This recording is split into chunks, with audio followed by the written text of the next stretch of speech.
Welcome back, everybody, to another episode of the JodoCast, your Star Wars gaming podcast. This is episode 78. My name is Evan Lewis. I am, of course, joined by, you'd think Leo Andry, but no, just Joe Latovsky. Hello. But we also have a guest, and that guest is Jake. I don't know if I've ever learned your last name. Peterson, and the role of snarky, sweary guy will be played by me instead of Leo today. Perfect. We need one of those, always. Always one there must be. And I did know your last name. I'm a dirty, dirty liar. I was going to say, I'm friends with you on Facebook, jerk. So you I should know. I'm bad at Facebook. I'm the equivalent of like your grandma at Facebook. I don't know if your grandma's on Facebook or not. But where your status is just like where you put your Google search. It's like how to make waffles, but that's your status. Exactly. Why won't the Google machine tell me how to make waffles? Oh boy. Well, I don't think we have any of that demographic listening, so I don't care. But what I do care about more than anything else in the whole world are our patrons over at patreon.com/thejodocast. And in fact, we've got a new one, and their name is Noctis. I don't know if that's their legal name, but we appreciate them nonetheless. It's probably like somebody from another realm, right? Like Noob Sabot? Yes, it's probably just like that. Yeah, they came all the way from hell to patronize your podcast. I am Noctis. I like this podcast.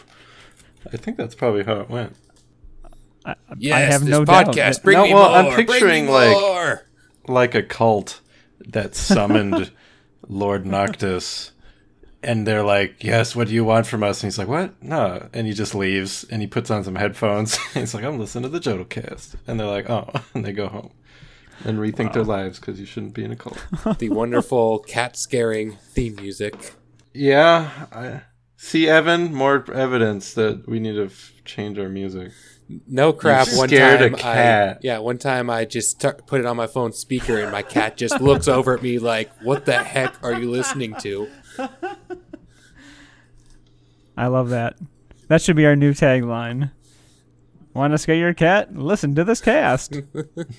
So yes, thank you so much, Lord of Darkness Noctis, for joining the ranks of the greatest people, whatever your species may be, and keeping us not just surviving, but thriving, and we hope to continue to put out newer and cooler and more content for folks just like you all the time. And if people want to know why we're so happy, they can go check out information over at not JodoCast, at patreon.com/thejodocast and see what our patrons do for us and how we can say thank you. But you can go to jodocast.com and find a link to that, as well as all our social media links, and most especially we want to usher you to our Discord channel where you can talk with us and other people pretty much all day, every day. There is also a feedback survey at the top of our homepage where you can tell us what you love, what you hate, and what you want to see different, and you can help shape the future of the JodoCast. I think I'm getting better at that. Okay, let's talk about... bomb this survey right now. Oh, no, you've probably taken it like 5 times already under different names. I actually didn't know it was a thing, so I'm going to go do that after this. Well, good. Then you can be the person who says, who doesn't say that the positive points are Leo and Joe. The negative points are Evan. I want to find that guy. I'm so glad somebody did that. They're wrong, but it's funny. Haha. We can say things about Leo since he's not here. And he's not going to listen to this anyways, so... That guy's a jerk, and he's also bad at Legion, because I beat him. Whoa. He's going to listen to that one now. He could hear you across the internet. So we don't have to ask Leo what he's been playing because we know he's been losing at Legion. So, you know what? Let's start with Jake. What have you been playing? Oh, God, what have I not been playing? Let's see. I have LCG? my Interdimensional Roulette. Cops campaign for Genesis. We have we have the fantasy Lovecraftian horror campaign. We still haven't figured out exactly what's going on, but we're getting close, we think. Let's see. Space Pirates, running that. And then Legion, Imperial Assault, X-Wing, and I guess Destiny 2 once in a while? Destiny 2, the video game. Not Destiny, the card game. Yeah, I was going to say, do you mean also? Destiny also? No, Destiny 2, the video game for PS4. People still play that? I still play it. I am a sucker for grinding for gear, and also my friend and I, we like to hop on and run raids. Well, good for you. Good for you Yay. for sticking through all their shenanigans with that. I mean, it's better than Destiny 1. I'll give them that. Whenever people talk about games, I like to think of that like as a call out on the back of the game box. It's better than the last one. I'll give him that. Jake Peterson. On the Jodo cast, where the quote on the front of the box: Destiny 2, 7 of 10, better than the last one. It's their version of the Batman Arkham City. Oh, gosh. But yeah, I've been playing lots of games. It's the great part of not having kids. Mm-hmm. Leo's not here, so we can also talk about how great not having kids is. That's right. We're in the No Kids Club. Also Okay, known as Joe. the Free Time Club. I've been playing Legion. I got in my second game of our league, and I won. Woo! Got in a game of Imperial Assault the other day. Actually made a new video for all of you listeners who like our Imperial Assault videos. A new one is on the way. It's in the editing room, so it's coming. But that's exciting, I guess, because I hadn't played Imperial Assault in a while. And then the other night, I played the new Ewok Hunt mode in Battlefront 2, which was actually pretty fun. Oh, they added Hunt? Is it like the one from Battlefront 2 2005, or like what's the deal with it? It's better. Because in the old Hunt modes in the old Battlefront game was just like Ewoks versus Scout Troopers, or Jawas versus Tuskens, or Wampas versus Rebels, or Gungans versus Droids, or Geonosians versus Jet Troopers. There was a lot of cool ones, but it was just straight up deathmatch. This one is Ewoks versus Stormtroopers on Endor. It's a new Endor map. I think they lifted a lot from like a previous map from the 2015 game, but whatever. It's a new map.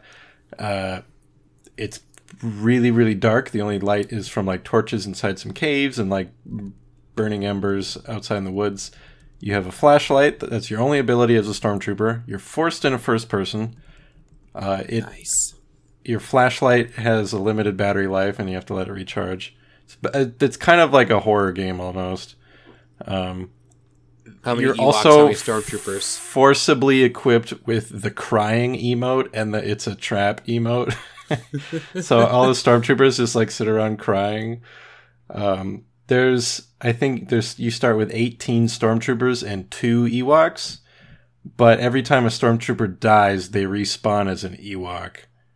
Perfect. So it's just an infection game mode where the Stormtroopers are trying to survive until the shuttle arrives, and the Ewoks just keep getting more and more, and those troopers are getting less and less. It was really fun. Sounds actually kind of scary. Well, and the Ewoks, they have eyes that glow in the dark, and there's like traps set up that'll like dump rocks on your head, and they'll come out of nowhere and get you. It was really fun. Man, that sounds cool. I might actually buy the gambling game this time. Well, they've taken out gambling. Oh, cool. Yeah, I think Battlefront 2, in my opinion, is at a place where I could recommend it to people. If you maybe, I'd say it's probably worth $40 now. All right, I'll go try to find it for 20. How about you, Evan? Awesome. What do you play? Good thing Leo wasn't here. He was real salty about that Ewok mode. He said it was worse than the campaign. I mean, it's Leo. He's salty about everything. That's going on his t-shirt. Me, I've got my weekly Edge of the Empire game that I run. And so we missed last week due to people being sick and stuff. But then we hopped right back on this past Monday. and it was the end of one story arc and the getting to the next one. So it was a good time for a shopping session and leveling up because, we've only got so many books to go around. So it's a good time to pass books around and talk about what they should level up and kind of help people figure out the system, because it's for people used to, or, never having played anything. I would say having played more D&D, I think, with that group, that's what they know. So have to kind of talk about, well, you should look at these skills because of this and these talents because of this, and then you can look outside. So it was actually a really good, downtime episode. I was a little concerned because I didn't have a chance at all to do any prepping over the weekend. So I prepped at Starbucks after work before the game. Yeah, that's about as much prep as I usually put into my RPG campaigns, and players like it. Yeah, didn't get any complaints.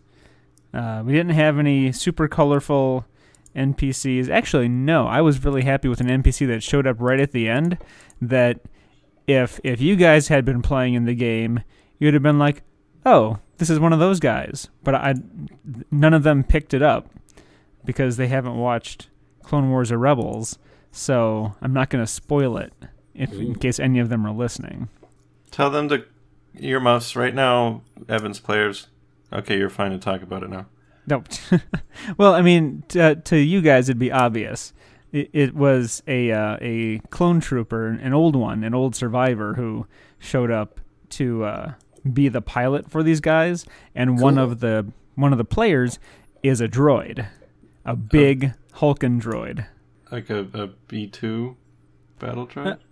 No, it's basically, actually, you know what? Funny enough, it's a self-constructed droid. Not quite like L337, but, kind of cobbled together loader parts. If you think of, I can't describe it very well, but it's a big honking dude who's good at intimidating people with his big slide out vibro knife that he put some sort of a micro sharpening thing on it to make it extra super critty. Oh yeah, the monomolecular edge, that is probably the best upgrade for blade weapons. Yes, he stuck that on there, and he had already impaled several dudes previously. Oh, dude. Yeah. So suffice to say, the pilot was not thrilled to see that guy on his ship. Starts having flashbacks to the war. Yeah, it wasn't great. And then one of the other PCs is a Wookiee, and he was much more favorably disposed towards the Wookiee. Sounds about right. Yeah. And I if, like I said, if it had been you guys, you'd just been like, oh yeah, okay, yeah, I got it. Because I was trying to do the voice too. And, but yeah, I thought I was making it way too obvious. All right, done. I'm done sharing. Okay. This isn't an RPG episode, otherwise we'd just go on and on and on. I mean, I'm okay with, maybe we can just have a double episode, half RPG and half what the actual topic is. What is the actual topic? Boy, look at that. You're the king of the segues. Well, you can't see me copping around. Didn't we have a segue song? Weren't you going to write it? Oh. Ooh. Segue! There we go. I'm going on a segue tonight. I don't know. I don't know. I you know what? I claim no responsibility for that. I was forced into it in the moment. All right, we're going to talk about, surprise, not Legion. We're going to talk about Imperial Assault because we like that here. Yeah. And there's a couple of things, a couple of big things. Kill us. Oh boy. Yeah, you're on my team now. You're on team fight the new guy. Knock on some wood, I guess. Just the part where it jumps ahead to the future and it's like, we're canceling Imperial Assault because of Legion. 3 months later. No, they'll just be like, the circle has closed. The story on Imperial Assault has ended. I mean, if they're going to end the game, this is probably the best meta to end it on. I guess. Well, so essentially, there was some big, fancy, honkin' new announcements the other day of new Imperial Assault products. How long has it been since we heard about new Imperial Assault products? Like last summer? Yeah, it was when Heart of the Empire was announced at Worlds last year. We are now 2 weeks away from Worlds 18. Okay, so it's been almost a year since there was like new announcements of stuff, and we just got some new ones, and by golly, this might be the most exciting expansion I've seen in a long time. I know. In all my years. Tyrants of Lothal, the Rebels expansion. So am I mistaken that this is the first time that they've taken, like, sliced out a major storyline directly from a canon story and made an expansion out of it? Well, there's not what they've done here, I don't think. I think it's one of the like side taking stories elements. from Lothal. It's not Okay. like you're participating directly with the Rebels dudes. Yeah. I'm sure they'll show up a lot as like, oh, Yeah, hey, we came in to help you but we're too busy with Capital City, but here, we'll help you at some other random city on the planet. But it's pretty, at least it seems to me, and probably to a lot of other people, to be directly tying into, like, Thrawn is the bad guy of this story, and you're not maybe interacting every single mission with the Ghost crew, but you're certainly in orbit of them and these big major events. Yeah, it's like Rebels adjacent. Yeah. What's the Rebels spoiler policy, by the way, if we're going to be talking about a Rebels adjacent expansion?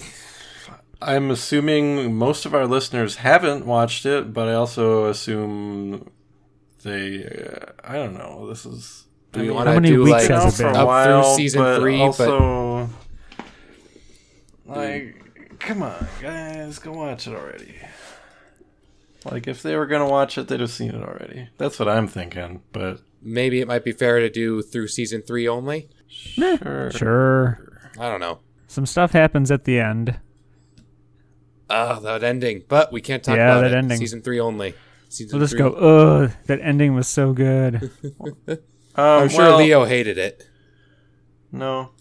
Really? But you'd think. Well, I think this is another small box expansion. Yeah. So it's going to be cheaper, which is good. But 40... since it's a small box, it comes with less plastic and cardboard. There's 2 new original heroes, which are always fun. These look pretty cool to me. We've got Tress Hakuna Matata. No, it says Tress Haknua. Every time I look at her name, I just think of Hakuna Matata. Damn it, now I'll only see that. Looks like she's a female Deveronian with like cyber feet and like a hydraulic punching arm type deal. I know, it's awesome. And then there's like a knockoff Captain Rex. Where it's like an old... CT-1701 Wildfire. It should have been NCC 1701. Wrong universe. Boo, get out of here. Transport out of here. We don't need your kind. You always need just our some kind. old clone trooper. This is coming with Death Troopers, which is cool. Been waiting for that. And the best plastic in the box is obviously the Lothcat miniature. And it's hard to tell in the picture, but it looks to me that there are 2 of them on one figure. Like 2 cats on one base. It looks to me like they have like some sort of rock or something, maybe? I don't know. We've only got the one angle on it.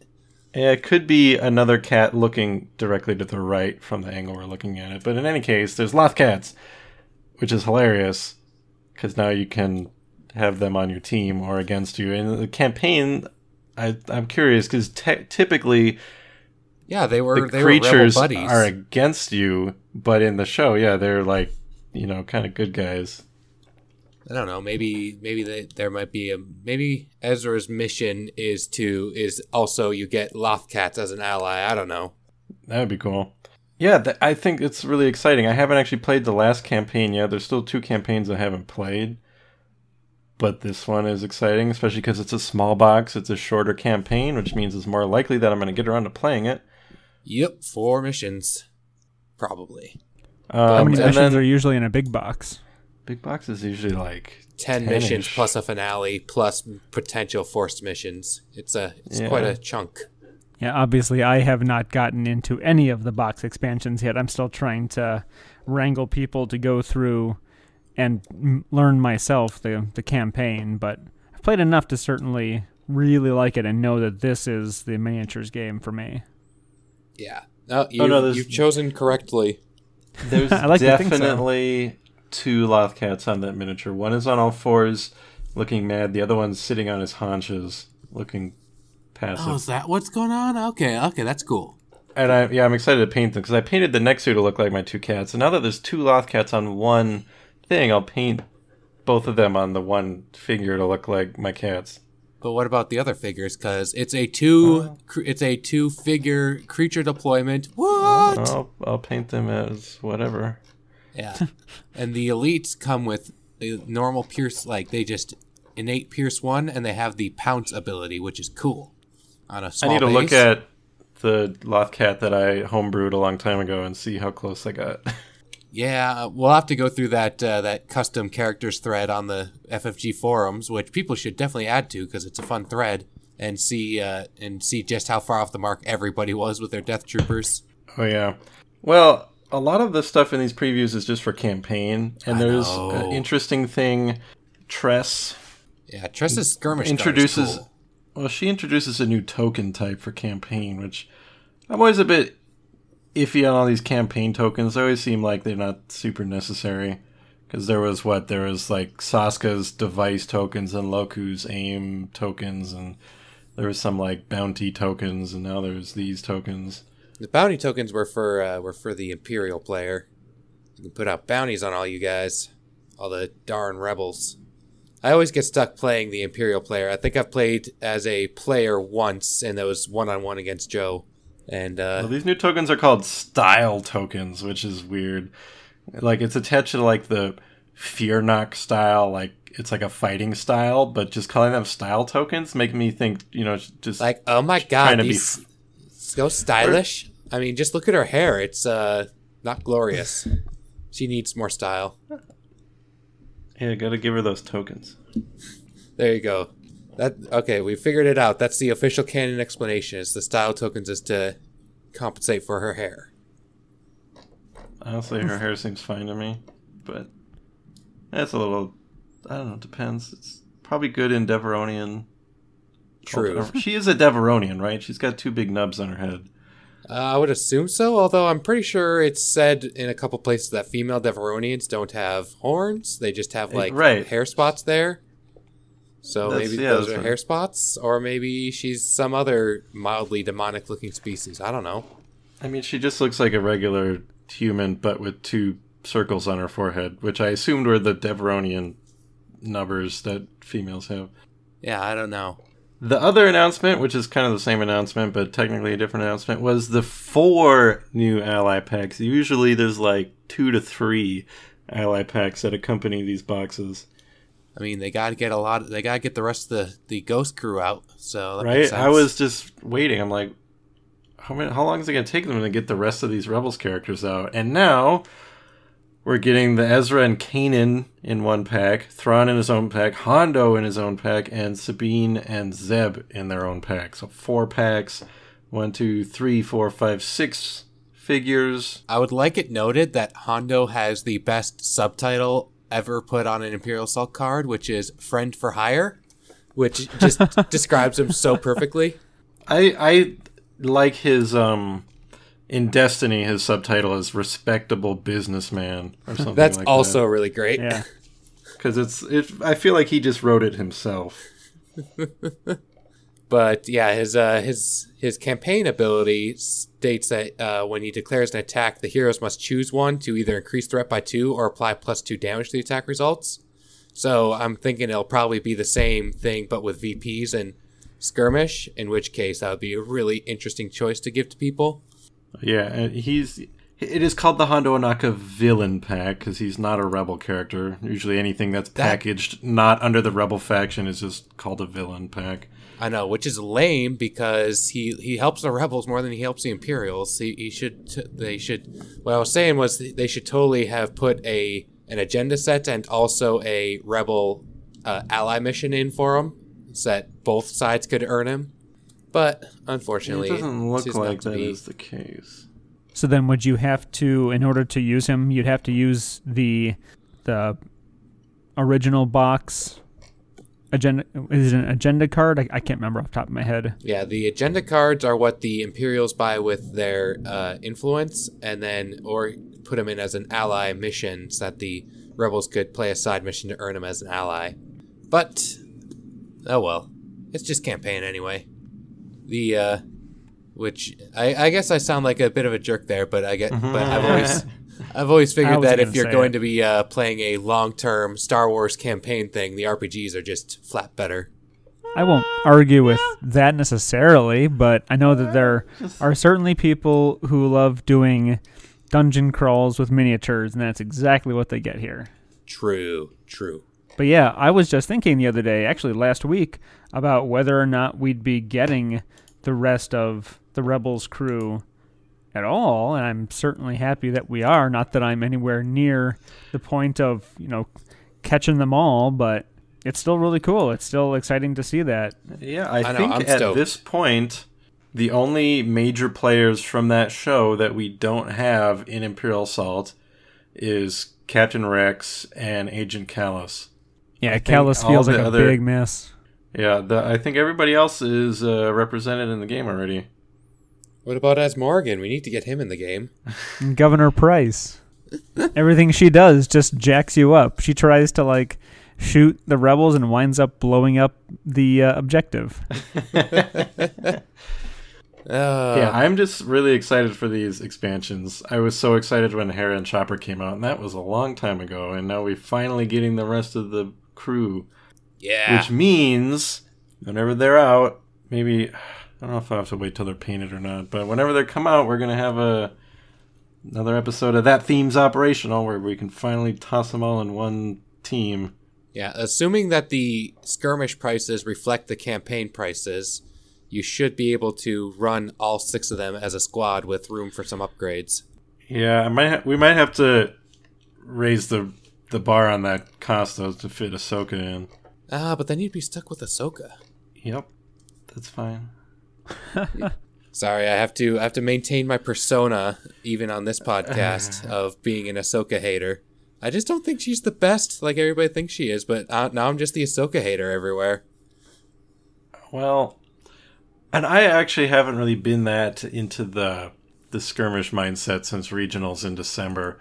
Like the game I played the other day was skirmish, but it was a themed one, which lately I've been finding more fun than being super competitive minded, because I think it's neat when both teams kind of fit a scenario, but it's still just it's not a campaign, and you're just sitting down getting one game that has a fun theme. But yeah, so you're not going to be bringing Ahsoka in your worlds list?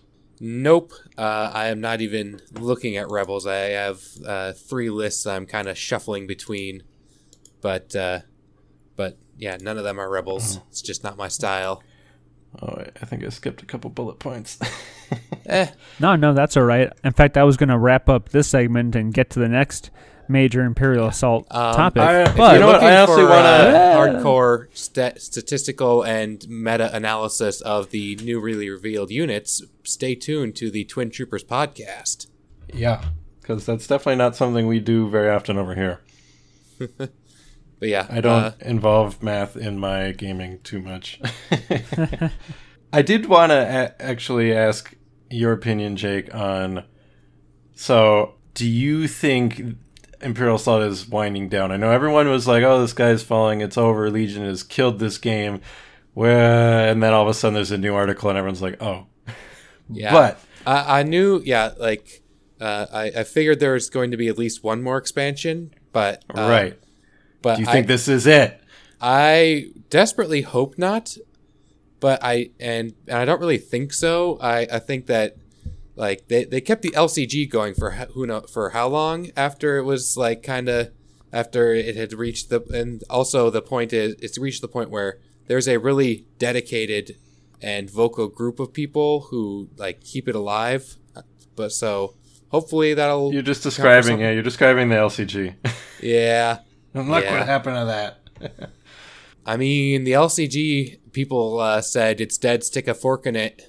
how long ago, and they still kept getting expansions. Nobody's decided that Imperial Assault's dead. Stick a fork in it yet.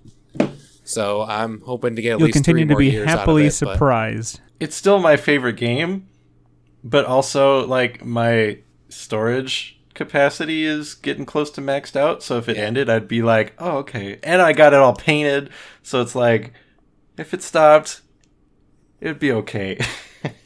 And I got all the Rebels characters. You know, I got all the characters I care about.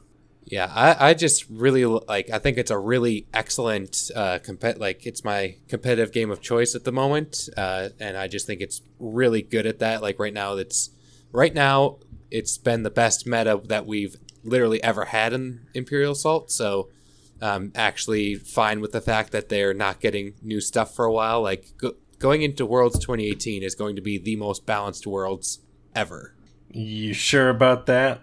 Yes, because the first year was 4x4 versus Rebel Blast. The second year, 2016, was Banthas versus Spy Troopers.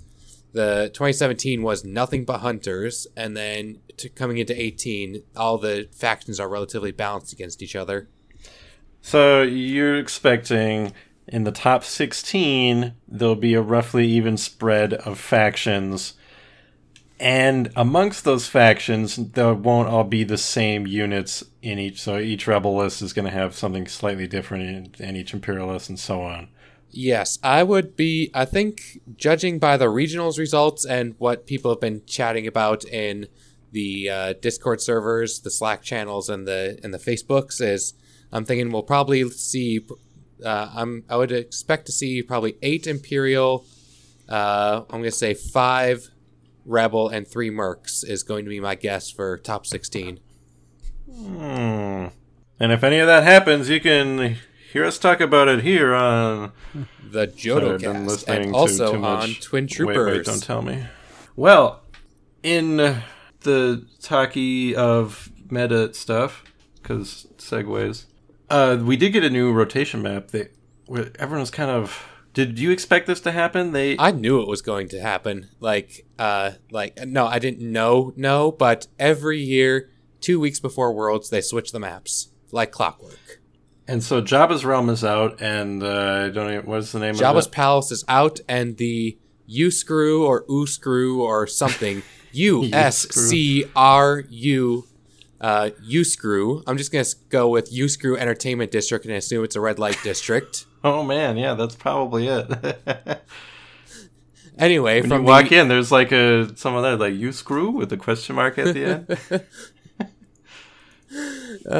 But yeah, the U-Screw Entertainment District from the Ahsoka Tano pack is the new official Imperial Assault map in the tournament rotation.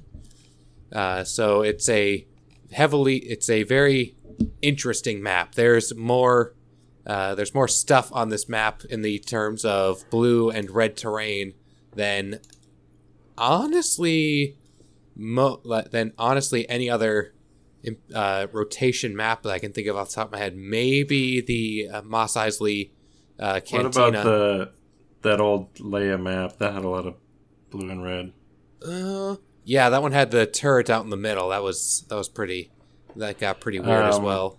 So do you think units with mobile are going to have a nice time here?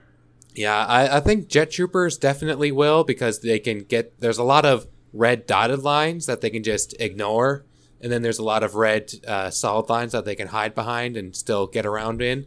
So just looking at the map right now, there's 4 major terrain pieces. You have a fountain, you have like a pillar thing, you have the Rodian Lounge, and you have a diner. Like for some reason there's just a diner booth in the middle of the room. I don't know.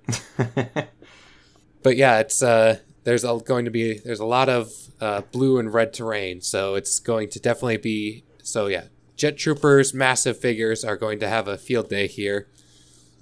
The really interesting thing about this map, though, I'm just thinking like of a bantha walking around what we're assuming is the red light district. Like, what shop did that come out of? I don't want to know.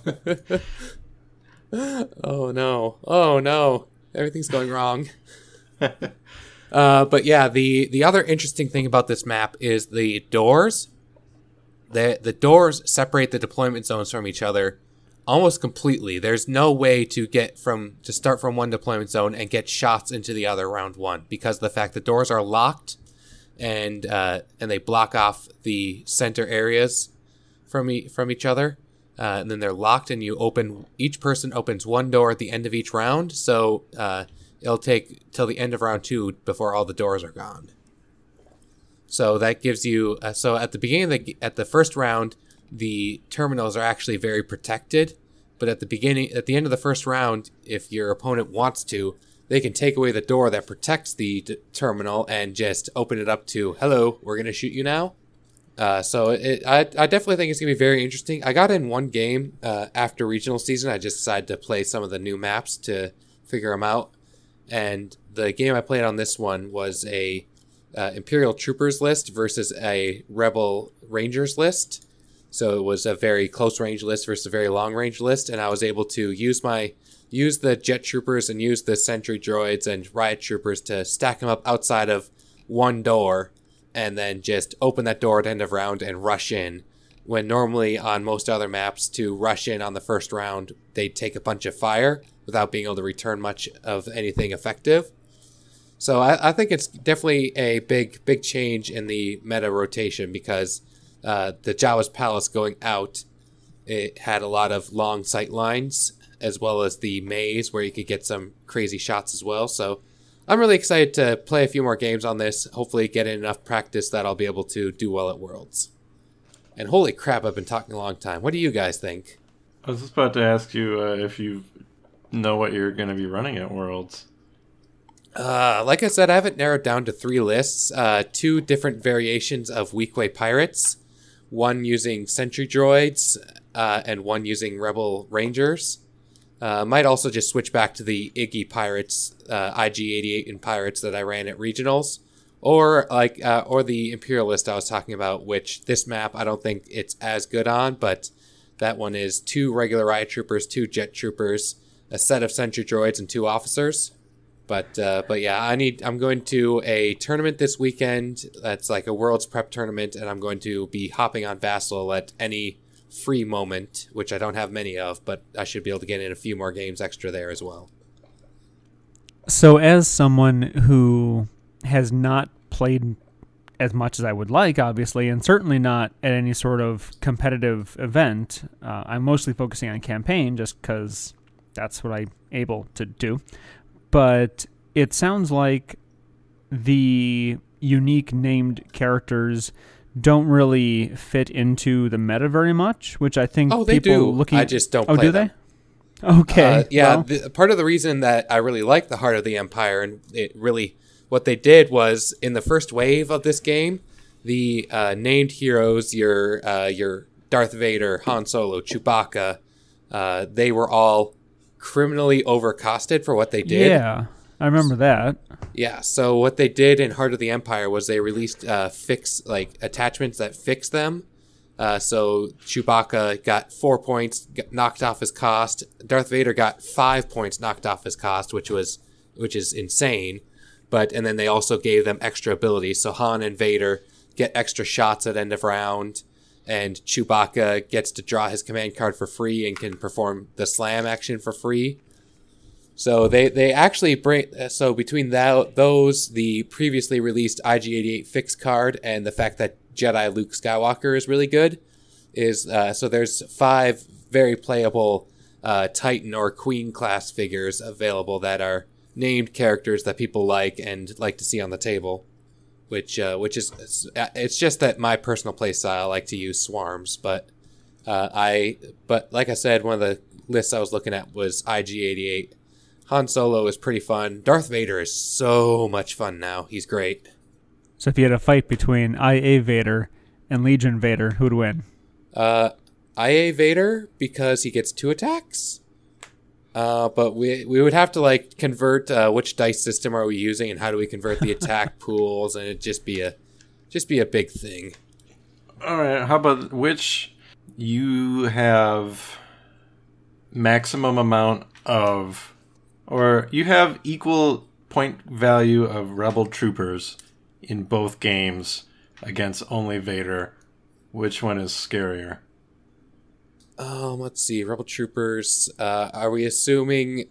Well, are we assuming full activation? Like, are we assuming that the Legion troopers have? Yeah, I assume that you give them the Z6 and an extra trooper.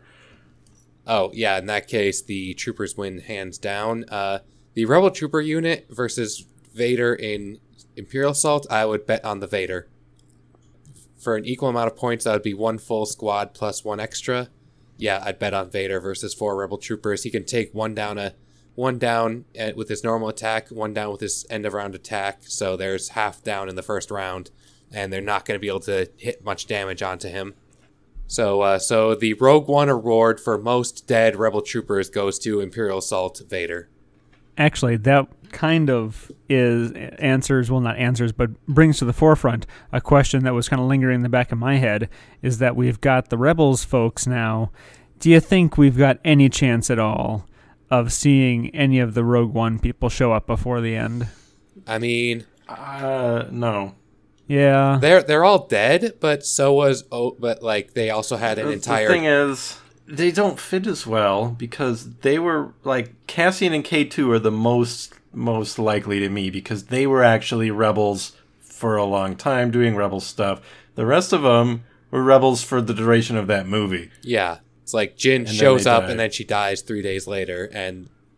But like maybe we could see her when she was running around with Saw and get a Saw, like a Jedha Rebels expansion pack, and have like Jyn with Saw and Chirrut and Baze just hang out on the side, I guess. 14-year-old Jyn figure. I mean, she's probably not much older. And then we can have a shootout between Jyn Erso and Jyn Odan and see who wins. My money's on Jyn. Also, since the Death Troopers are coming in this box, that makes a Rogue One flavored box much less likely to me, because they'd have put Death Troopers in a Rogue One box if that was going to be a thing. I mean, they could still do the Shore Troopers. Nobody likes Shore Troopers. I mean, or they could do what they did with the Heart of the Empire box and release a fixed version of the hover tank that it works better than the old hover tank that we used to have, and make it so that we'll never get a fix for the old hover tank or the ATST. So sad. I don't know. Do you think that the new box comes with a vehicle fix? Maybe that'd be really cool. They didn't. Thrawn has an upgrade in his spread called Heavy Fire that looks like it does like each of your friendly vehicles does something. It's not an attachment, so it could be cool. Friendly vehicle.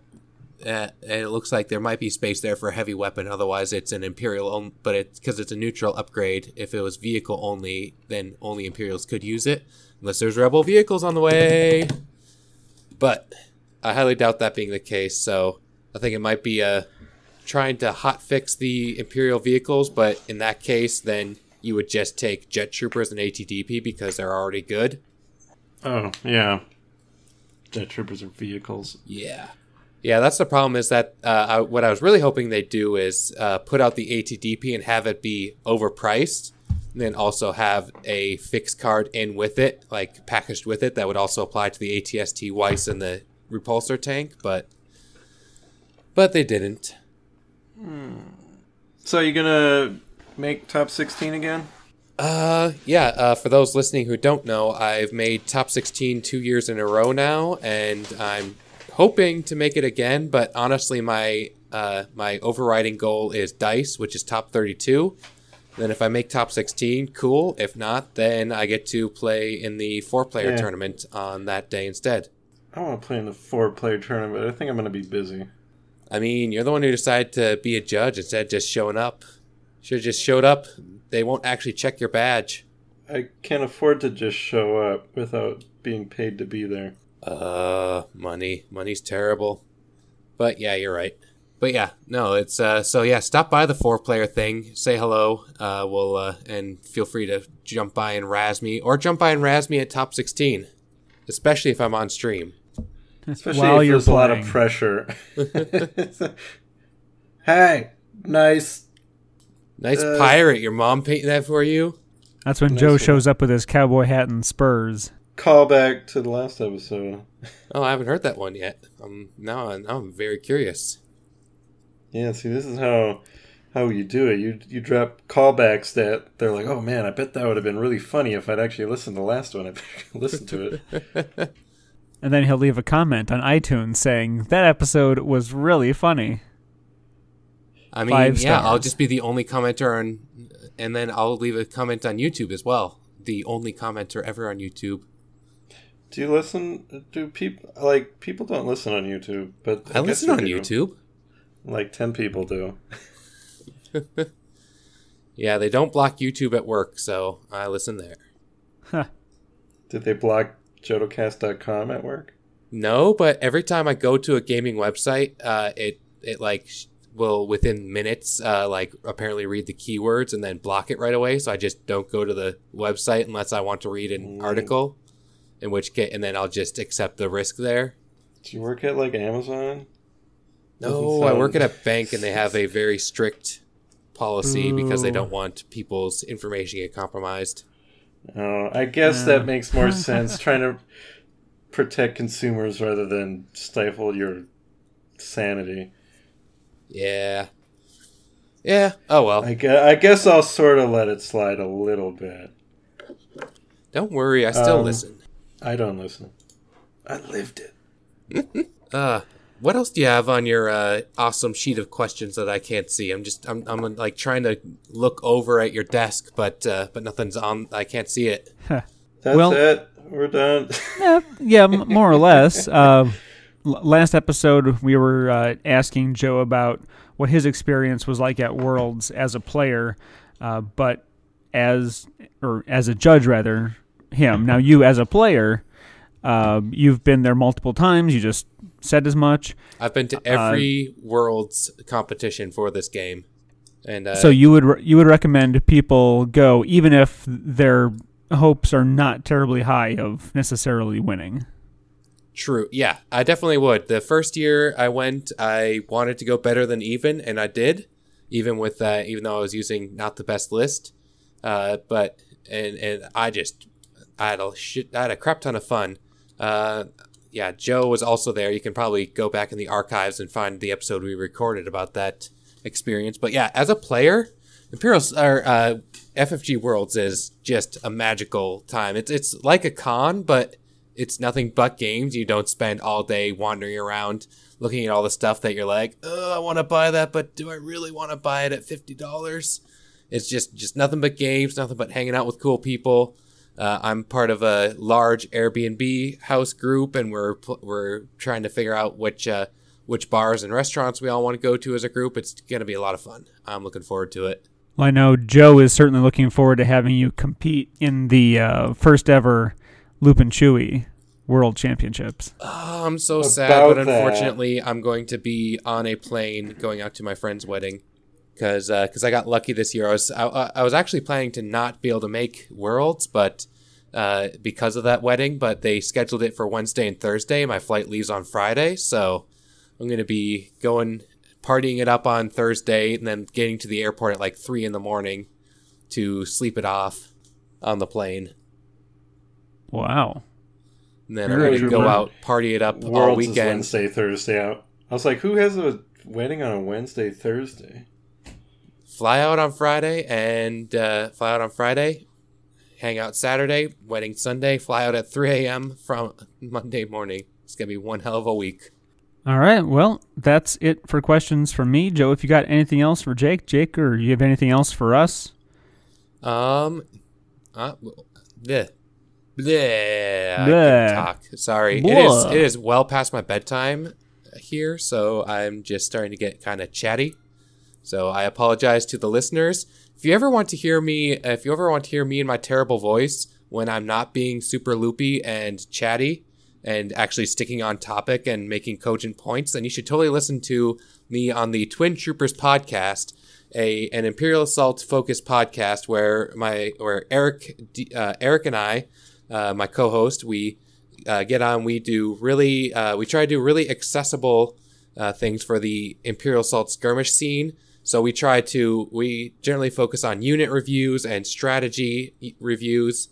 and the occasional battle report from tournaments that we go to.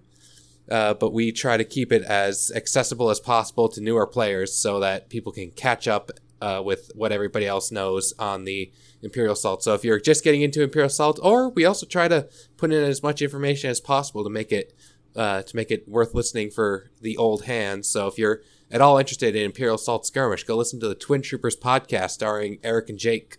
Look at that beautiful, organic, totally natural plug there right at the end. I can't think of any better way to wrap this up. Yeah. So thank you, Jake, for coming on and dumping your knowledge all over us. We thoroughly enjoyed it. Yeah, I made sure to take my brain ipecac before I came here so I could just vomit more information than you ever possibly wanted. And yeah, thanks for having me on. I always love coming on the Jodo cast, and I hope you'll have me back again soon. Absolutely. I'm sure you and Joe will put together some nice battle reports for us at Worlds. Oh yeah, definitely. We'll maybe we can do a simulcast with Joe and Eric and I at Worlds of some sort. Nice. Okay, Joe, last chance for anything. Buy my book. You have a book? No, it just came out. Like, you're forcing me to, like, plug something. Listen to the Jodo cast. You can find it at jodocast.com. We already talked about that, kind of. Actually, for Imperial Assault people, if they're interested in the story, we are writing the story. And I want people to go watch the video that Joe made, if they haven't already, about one of the first characters. Oh yeah, it's really awesome, and I love it. I loved that episode. I would love to, like, I can't wait to hear more of those episodes where you come up with the stories. And I really hope that we get some callbacks to the campaign Joe and I ran for Return to Hoth and the sordid past of MHD 19. MHD is weird. I cannot wait to hear it. Yeah, go watch the YouTube video where I summarize one of the characters' stories. I believe it was Diala. Yeah. Yeah, Diala's pretty cool. Had actually an interesting backstory. Most of them were just like, hey, I'm a rebel. But Diala actually was kind of interesting. All right. Well, thanks, folks, for listening. And check out Jake's podcast. Check out us everywhere. Leave both of us reviews, comments, and ratings. And we will catch you next time on the next episode of the Jodo Cast.